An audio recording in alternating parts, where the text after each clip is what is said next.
shipping fleet to 14 by May. The officers on the Iron Baron have been offered voluntary redundancy, while the crew will revert back to a seaman's roster system. A spokesman for the BHP says the cutbacks are due to a downturn in the industry. The Iron Baron will remain at number 3 Dyke until it's sold.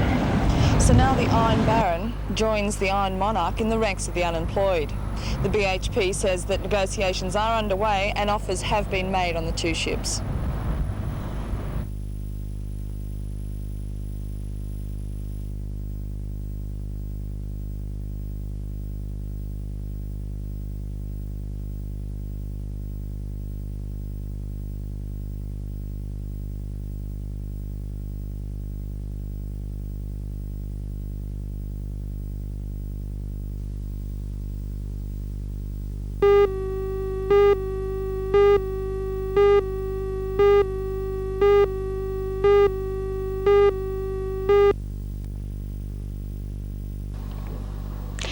A stretch of the imagination is a richly textured voyage through a man's life, viewed almost from the edge of his grave, and in the figure of Monk O'Neill, hermit, philosopher and storyteller, playwright Jack Hibbert has created one of the most colourful figures in Australian drama.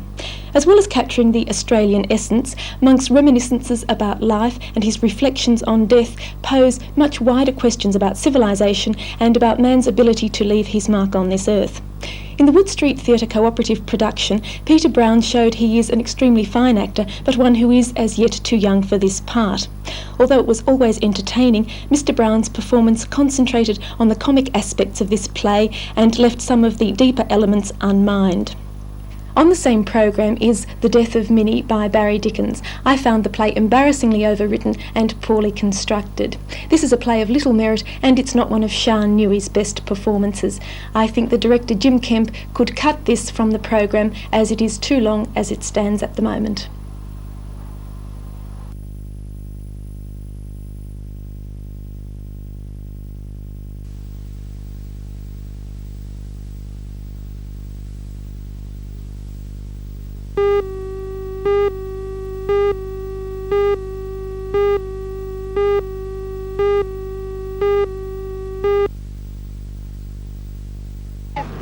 The big race of the night was the Winds Firecracker Sedan Classic. The field included 3 former Australian sedan champions, Alan Butcher, Grenville Anderson and Johnny Cartwright.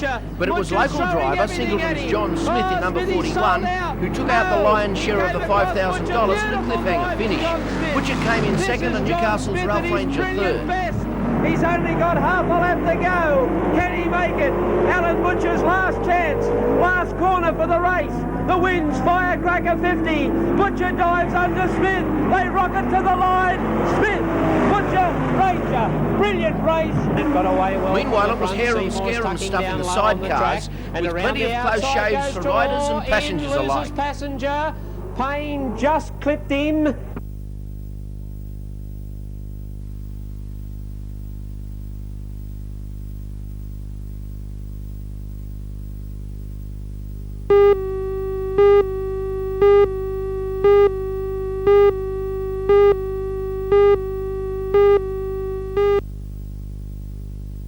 More than 160 people from all over the state attended the 4-day conference. Mr. Bob Morgan convened the meeting. He says it was a resounding success. There's been a number of pleasing developments. The most pleasing one is that the group considered that in order to bring about effective changes in Aboriginal education, the structure and the funding of the consultative group that we belong to needs to be maintained and in fact increased. There have been the call for additional Aboriginal teacher assistants in the state. There have been a very significant call for an investigation or a study of the effects of drug and alcohol abuse and how that's related to Aboriginal education. Of course, there's also been a quite clear mandate given to this group by the people attending this conference that there needs to be some examination of how Aboriginal land rights relates to Aboriginal education, now very much interwoven into the overall structure that exists. Land rights and the issues that are involved with land rights does affect Aboriginal education.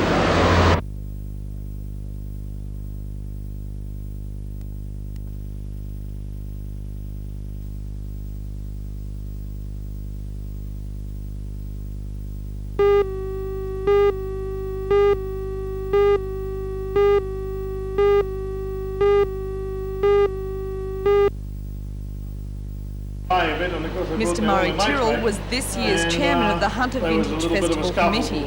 He says he's looking forward to next year's festival being an even bigger triumph for the hunter wine industry. I think the festival has been tremendously successful.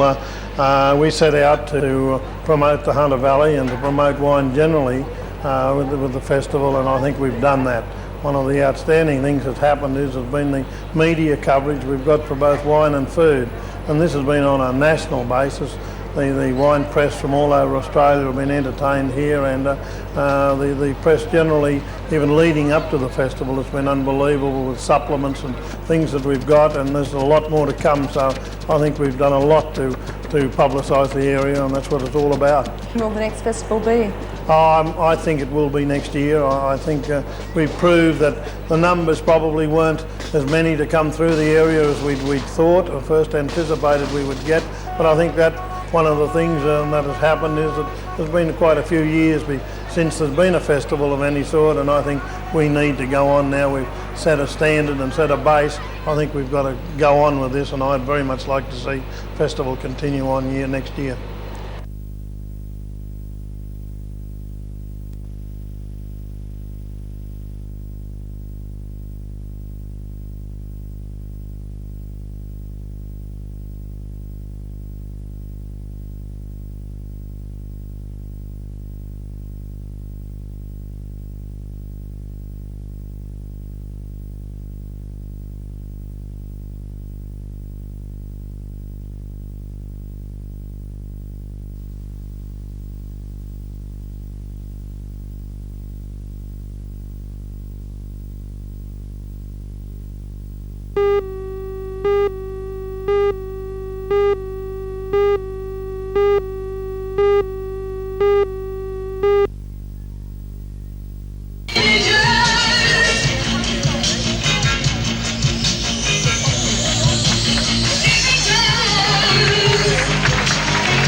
And those who went along to last night's charity fashion parade weren't disappointed.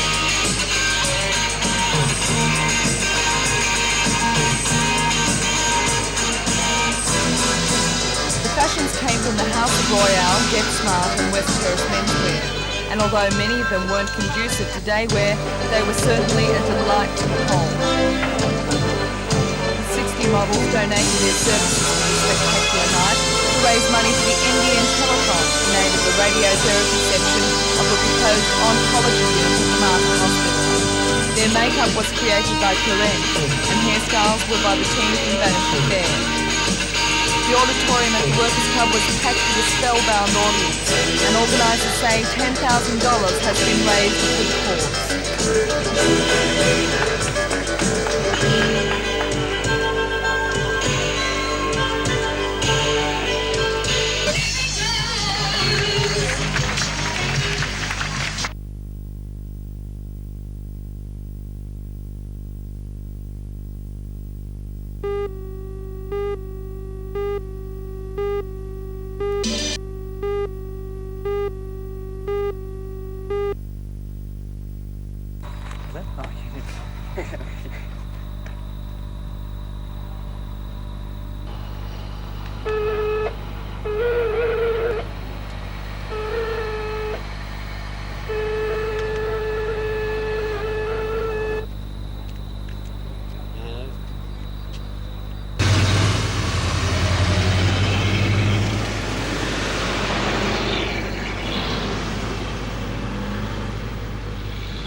Thanks, John. Good morning. Well, it's not that we actually prefer going to Merewether all the time, it's just that we're down here hiding from the rain. Of course, Merewether Beach will be closed again today due to pollution in the water. Not that anybody would want to come down here for a swim at the moment. It doesn't look very nice at all. Overcast conditions, showers along the coast, choppy conditions and waves around 1.2 to 1.5 metres at most of our open beaches this morning. The wind from the southeast, and it's not making things any very pleasant at all. For the board riders, conditions aren't going to improve much during the day. Maybe by this afternoon the wind may have dropped a little. At the moment conditions look very messy. The wave's not looking too inviting at all.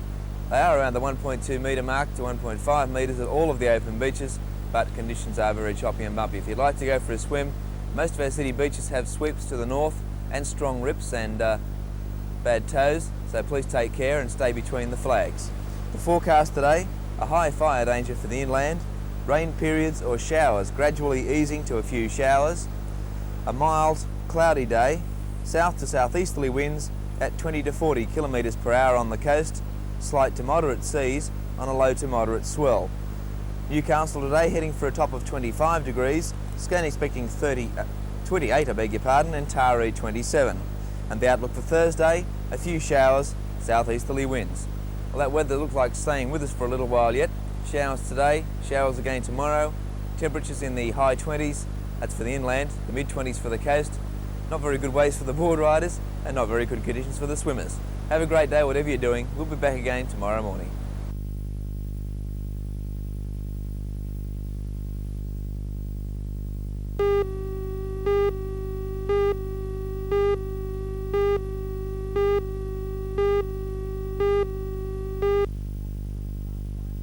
Forced council Last to drop night, that Newcastle option. City Council Now the decided council to has had abandon its enough search for a and new wants to site for the recoup some of Newcastle the $7 abattoir. million The council says it will auction the remaining equipment at the end of the month. Angered by the decision, the meat workers met at the Trades Hall today. They have called on the Trades Hall Council to impose a green ban on redevelopment of the site and the removal of the equipment. The Secretary of Trades Hall Council, Mr Peter Barrack, chaired the meeting today. He says Newcastle City Council didn't do enough to find a new site. I think the general attitude is that a charade has been played out and that really they haven't aggressively gone out and sought land. Really the people themselves, the men involved in the company, are the people who have gone out and looked for the land, and each time they've come up with a block of land that they believe would be unacceptable, it's been knocked over. Is there a real need for an abattoir here in Newcastle? Almost everyone. It's a universal agreement. There is no disagreement on the fact that there's a need for a small domestic killing facility. Do you think the Trades Hall Council will support the moves made by the men today? They're requesting a total ban on all demolition out there and a ban on the removal of any equipment. That'll go to Council tomorrow night as a recommendation and will be discussed, and I believe the support will be forthcoming.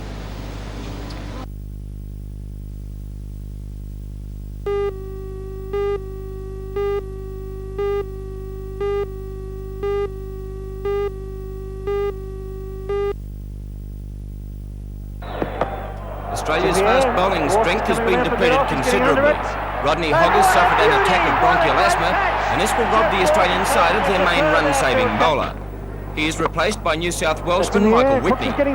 Dennis Lilly is again in the wars with injury, suffering ligament strains in the right knee, and his place has been taken by Queenslander John Maguire. Jeff Henry Lawson is also under a cloud with a sprained ankle, but will have a fitness test tomorrow morning with Queenslander Carl Rackerman on standby. New Zealand also have injury problems with opener John Wright out with a broken nose, and their great batsman Glenn Turner is also out of the side.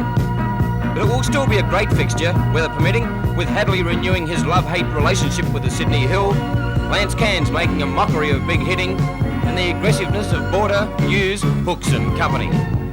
The result will be immaterial, but thanks will go to the players for helping the people directly affected in the bushfires.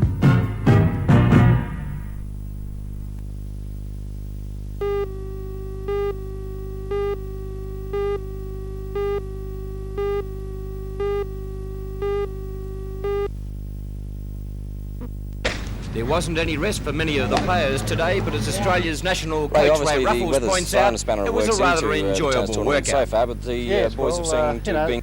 You've got to have a bit of a run when you have a rainy day. So the boys have had a bit of a jog and kicked the football around for a while. What will this do to your tournament, the weather? I think it'll be okay. There's a day in hand, and I think at least one round of the singles will be played tomorrow, and the qualies of the doubles. Ray, some of the players that are playing in this tournament are some of the best young kids around Australia at the moment. Yes, well, I think we're really starting to make our presence felt again. And Mark Kratzman, John Frawley is going away in the Australian team with me, Peter Carter, Anthony Lane, the boys from the Institute, they're all very good young players. And John Frawley's won 2 tournaments on this circuit, runner-up in another one. and he's getting closer and closer to Pat Cash, and it's looking very good.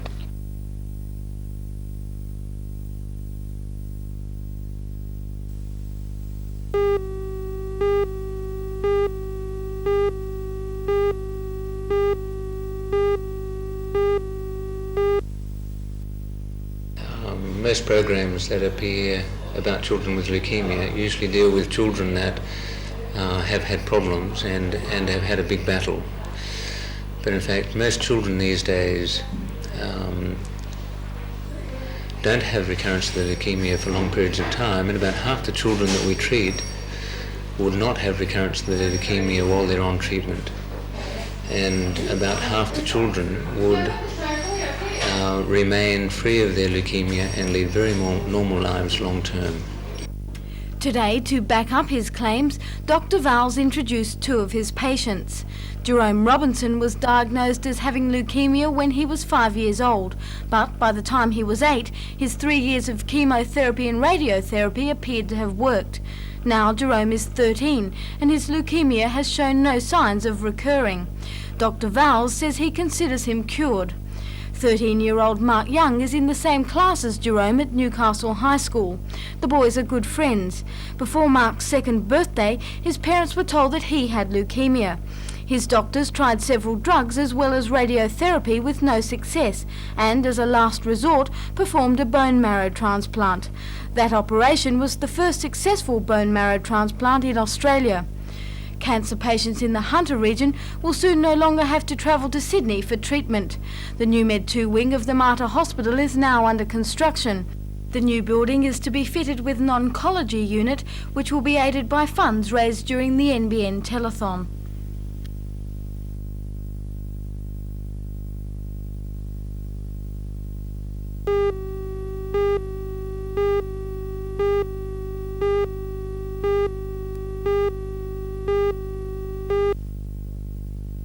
There's Bryce Ellis from the Central Coast who actually surfs for the Newcastle Surfboard Association. Of course, there's little Nicky Wood from Merewether. He's one of our super hotshots coming up, and Nicky has the honour of being the youngest ever surfer to be selected by Australia to compete in surfing overseas, so Roger, it's quite an honour. Yeah, can I suggest that he's got the right breeding in racing terms, hasn't he? His father's been well known in surfboard riding around the town. His mother was, and his godfather's Mark Richards, so you can't get any better breeding than that. He certainly has. If he was a horse, he'd be going great guns, be worth $1 million. Exactly. How good a rider is he?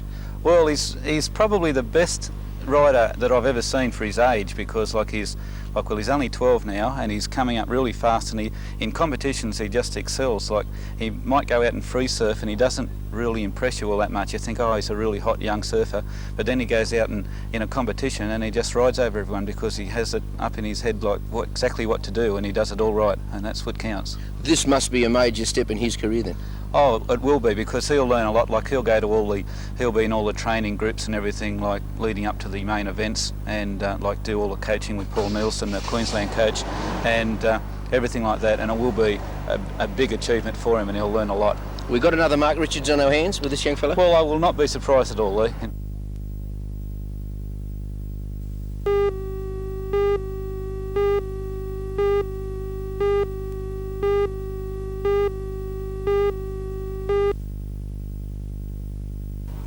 The exhibition will be opened at 8 o'clock by Janet Mansfield, the editor of Pottery in Australia. She will also choose the prize-winning exhibits. First prize is a ceramic pot from New Guinea, donated by Sydney's Gallery Primitive. Jays has provided a trip for two to Brisbane as second prize, and third prize is a dozen bottles of Tyrrell's wine. 24 potters have entered the exhibition, most of them from the Newcastle region. All of the works on display are for sale, and a third of the proceeds will go to the university's Student Accommodation Fund. The exhibition is open until Saturday week. There is another pottery display on show in the Hunter, this one at Spears Point. The exhibition, which includes the work of some of Australia's finest potters, opened last night at the Lake Macquarie Community Gallery. The works have been carefully selected by a panel of experts in an effort to establish some guidelines in this increasingly popular craft. The Lake Macquarie showing is the exhibition's last stop on a 2-year national tour. All the works have been purchased by the Art Gallery of Western Australia, where they will be permanently housed. The exhibition closes on the 24th of next month.